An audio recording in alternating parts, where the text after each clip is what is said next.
Good morning, everyone. I'm glad that you all have joined us this morning. I just wanted to we'll keep this brief because the message is simple, that the council realizes that we have time left before the end of the fiscal year, and that negotiation should continue.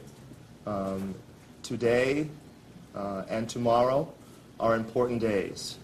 And we feel like that in order to negotiate, you need two sides. And so we are respectfully asking Mayor Bing to continue the negotiation process. For us, there is nothing more important than getting a responsible budget done. And we feel like that today there is no meeting on our schedule that's more important than negotiating with the mayor on making sure that we have a responsible budget and are able to deliver city services properly. So we wanted to come to you today to say that we are willing participants in this negotiating process, and we realize it's a process. The process also does not end at the end of the fiscal year. Throughout the fiscal year that begins Friday, we still can receive budget amendments as revenue comes in. But in terms of getting a deal done before the beginning of the fiscal year, which starts Friday, we feel like that there is valuable time that we should be using to come up with a number that we would be willing to accept. $30 million was too much, but we feel like that there is a number less than $30 million that we can agree to.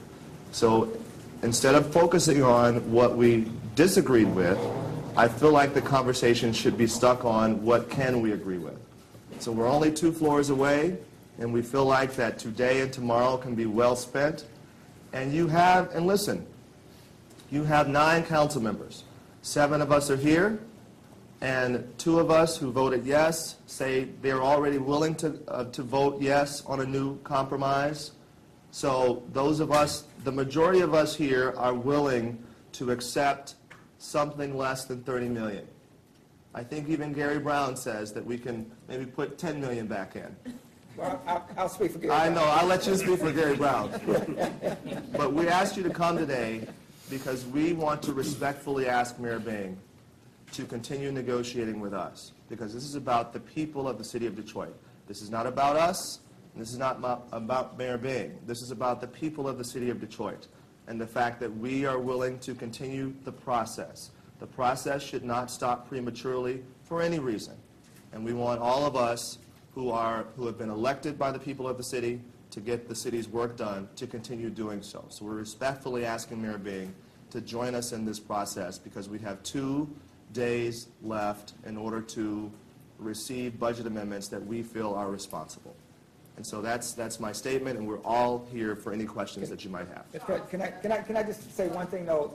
Can I just say one thing, that it's very obvious to me that I do not have the votes to not put any money back, that the will of this body is to put some money back. And I would rather be at the table with them, even though I disagree on putting any money back, to try to mitigate the amount, than not be at the table talking to my colleagues just because I disagree.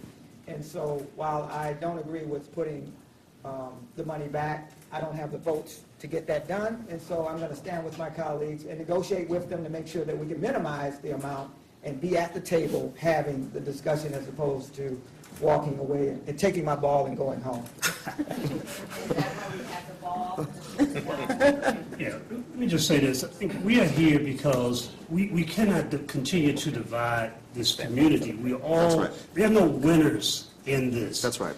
Regardless of what the budget ends up being, there will be losers, there will be cuts. And so there are no winners. It's not about the council winning or the mayor winning. It's about making the responsible decision. The mayor is an NBA superstar. You cannot leave the stadium even though it's the 4th quarter. The team is still on the court. You can't leave the stadium. So we brought the ball so that we can continue to deal with this situation and make the responsible decisions for our community, regardless of what that's going to be. I think that what you've heard is that the majority of us here and those who are in the building are willing to make some concessions and willing to accept some compromise, and that compromise will be less than what we put on the table, a little bit more than what the mayor wanted, so no one gets exactly what they wanted. The obvious question, though, is, I'm sure you all saw the mayor and saw his demeanor. He said the time for talking was over, no more negotiation. He's, you know, I don't know, would you consider that a forfeit of the game if we're using basketball analogies? And he said he's going to put your budget into order. This is what you all wanted, and now it's what you have.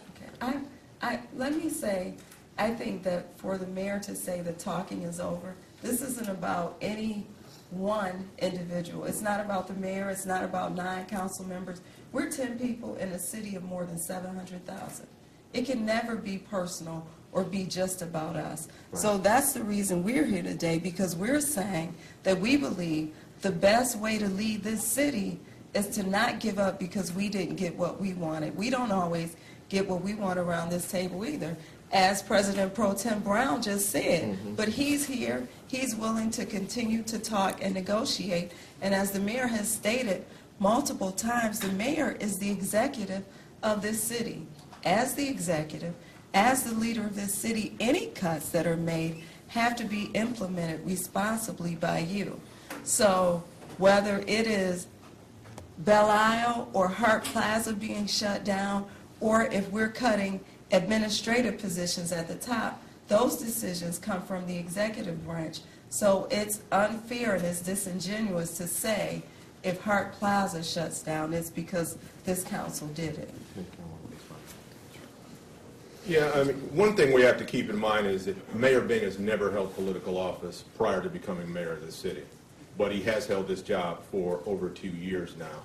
I would hope that one of the things he learns, if he hasn't picked up on it already, and certainly the actions yesterday suggest he hasn't picked up on it, is that there's an old saying that politics is the art of compromise. And you have to be willing to compromise in order to get things done. Right. The mayor, frankly, at this point, doesn't seem to be showing a willingness to compromise. This council is clearly willing to do that. I think we sent that message loud and clear at the table yesterday prior to the vote. Frankly, I didn't think we needed to do this press conference because I felt we did send that message, but when the president called, I said, Mr. President, if you're going to do it, I'll be there. And I think we're here because we still are willing to compromise. But that's a two-party process. The mayor has to be willing to do the same in order to make this work. Can you give some examples of some of the issues in the amendment that you are willing to put money back in, and also what's in there that's absolutely no one on council would agree to put money back into that? Let me first reiterate what my colleagues have just said, that, and I personally have spoken to some folk in administration since yesterday, and I do believe that we can come to a compromise with the mayor before July 1st. To answer your question, every union has taken a cut in this city. Police and fire, should they carry some of the weight? Some of us believe they should, yes. When it comes to Detroit People Mover, our colleague Councilwoman Santil said, we cannot cut bus service and give everything back to the People Mover. We got to look at that as well. We hear that some of the rec centers be closed. We have 2 months left, in the summer, July and August. Why can't we use some rec funds to handle those 2 months, and the mayor can come back throughout the year? So as already been said, we do believe, I believe personally, that the mayor will come back. We're going to talk to the mayor afterwards, and we're going to come to a compromise. It will not be what anyone on this council wants. It will not be what the mayor wants, but it will be a compromise so that we can move forward. And we also have to say again, there will be some cuts no matter what we do, what the mayor does. There will be some cuts to take place. So Detroit, get ready for them. We want to soften the blow as best as possible with the compromise we hope to happen in the next 24 to 48 hours. The mayor's been micromanaging the process. Do you think he has been micromanaging the executive branch of government enough? I don't think it's at the point where we can say who's micromanaging. We are here to do a budget today. That's right. And that's what's important to us, is getting this budget done prior to July the 1st. It's not about micromanaging or any of that. The important thing is getting a sound budget by July the 1st Right. and working out a compromise between this council and the mayor of the city. It's a $10 million gulf here, it appears, that there's only $10 million between what the mayor appears to want and what you want. Why is it that we can't do that? I keep hearing you to carry the basketball metaphor forward, that the ball is in the mayor's court. But if he decides not to play, then what?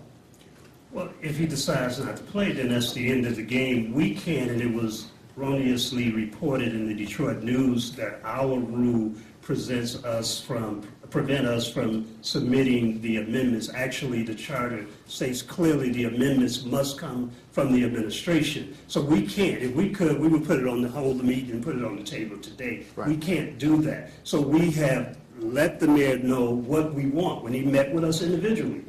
I don't know where his votes was, but I told him very clearly where I was between 17 and 20 million. And so he knew exactly what compromise and what amendments could be brought to the table. And I suggested that a substitute amendment be prepared. So it has to come from the mayor's office. It can't come from us at this particular point in time. It must come from the mayor's office, and we've telegraphed to him, we're saying now, what we believe that amendment could and should be.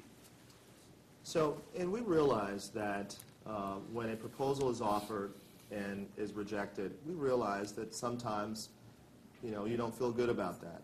But what we want to do is put that in the past. Today is a new day, and tomorrow we have time tomorrow. So what we did was we adjourned the meeting to an uncertain time so that once we are able to receive an amendment from the mayor that we're willing to agree to, and we feel like we have a number that is responsible, and that we can agree to it. And then we will set the meeting for either sometime later today or sometime tomorrow and get it done.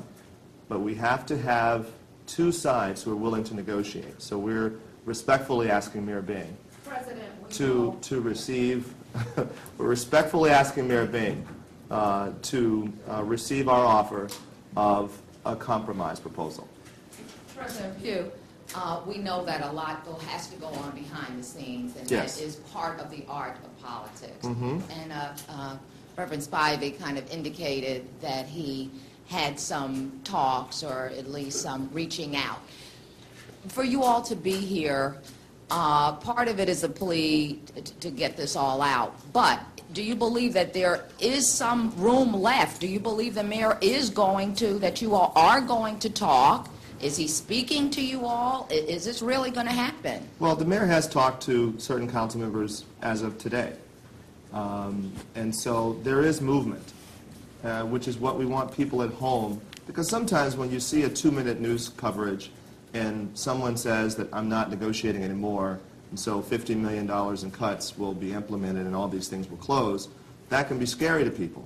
And so that's another reason why we held this news conference, to say that we still have important time left to continue negotiating, and the council is willing to negotiate. We said yesterday at the table, I even threw out the number $20 million to the mayor from this seat to that seat when he was sitting there as a guide for what the majority of this body would be willing to accept. And so, and again, we're 9 people, and so we have extremes. We have, one extreme that says don't put anything back. We have another extreme that says put $30 million back. So somewhere between putting nothing back and $30 million back is the compromise that we should be able to find today. If we can't find it today, then there's time tomorrow. And so that's why we're having this news conference. We're glad you're here, and we want people at home to know that we're not fighting, despite what the headlines say. This is a process, and this is part of the process, and we want the process to continue. Mr. President, what happened between last month when the council said they were going to stand firm with the 8-1 vote on the $50 million cuts, Right. and right now? Why is this not a victory rather than a call for more compromise when the council did approve these $50 million cuts? That's a good question. That's an excellent We question. talked about that question this morning. In fact, it was Pro Tem and myself who were talking about that. The reality is that, there has been revenue collected since then. And how do you look at that revenue? How do you, when you talk to your analysts and they tell you how much they say is it soft revenue left for the 11-12 budget, then you are more willing to say, okay, we can cut less of that out of next year's budget, but put together a responsible deficit elimination plan that will continue to pay down the accumulated deficit, but still be able to deliver city services. So you have to balance that. And you say a victory. Again, as Councilmember Kenyatta says, this is not a fight or a zero-sum game. We want the people of Detroit to win. And so we want to continue putting together the best budget, even beyond the beginning of the fiscal year on Friday. So, a budget is a living, breathing thing that still has life beyond the beginning of the fiscal year. And you make adjustments as money comes in or as you lose money. Those are important distinctions to be made. And let me add that the mayor came back, I believe, with $30 million because $20 million came in from DTE Right. that we had been waiting on, that was in the previous budget last year. And we got an additional $10 million in revenue sharing money from the governor. So we believe that is his reason for coming back, I believe, with $30 million. And he said that to me. However, as I indicated, that $20 million that came from DTE was $20 million that we expected to receive last year that was projected in our last year's budget. So the majority of us and our fiscal analysts has said we cannot count that $20 million as new money because it's not new money. It was money that was projected in the 2010-2011 budget. Can I just let me just say that for every $1 million that we put back into this budget, it's going to add to the accumulated deficit. But I think what the majority of us are saying is that we're willing to do that as long as we come up with a responsible deficit elimination plan over the next 5 years that will eat away at this money that we're going to put back. And so, I've said this. I mean, this is just a one-year budget. We've got to get on to the business by July 31st of approving a deficit elimination plan that deals with this budget for the next 5 years and deals with over $200 million worth of deficit. Now it'll be 220 if we put 20 back. So that plan has to be done. There's a lot riding on that plan. We have M1 bonds that have to get out on the street, and that can't be done until the deficit elimination plan is approved by this body and then approved by the state. We have, I think, $900 million worth of water department bonds that we want to get out on the street to get a lower rate. That can't happen until the deficit elimination plan is approved by this body and then approved by the state. And so the deficit elimination plan is much more, in my eyesight, important than this one-year budget. And we need to get off the business of talking about this year's budget, let the mayor implement it, what we've given him, and then work on the deficit elimination plan, because truly that's the vehicle that's going to get us out of deficit over the next 5 years. So we thank you all for coming. We have a 10 o'clock committee that needs to start, but we are hoping that we can continue the negotiations today and get something done before the end of tomorrow. Thank you. Charles, can I ask you, have you heard anything from the mayor's office about getting down, sitting together, and talking sometime today? Al, yes, I'll say when Val asked the question. Yes, I spoke with the administration. They have what they want, and we'll speak among our staffs how we're going to work that out. The mayor has a number he's willing to compromise on, and we need to work that out at the table or with our staffs, and we'll make sure we get that out to the public. So hopefully when you come back here, we'll be ready to vote for budget amendment. And again, the mayor may not be happy, we may not be totally happy, but we need to get it done and move it out of the way. It's pro to say move on and deal with a larger budget in the city of Detroit and move the city forward. When? What day? Maybe today. We hope to get it done within 24, 48 hours, hopefully, Al. Okay. Thank you. All right.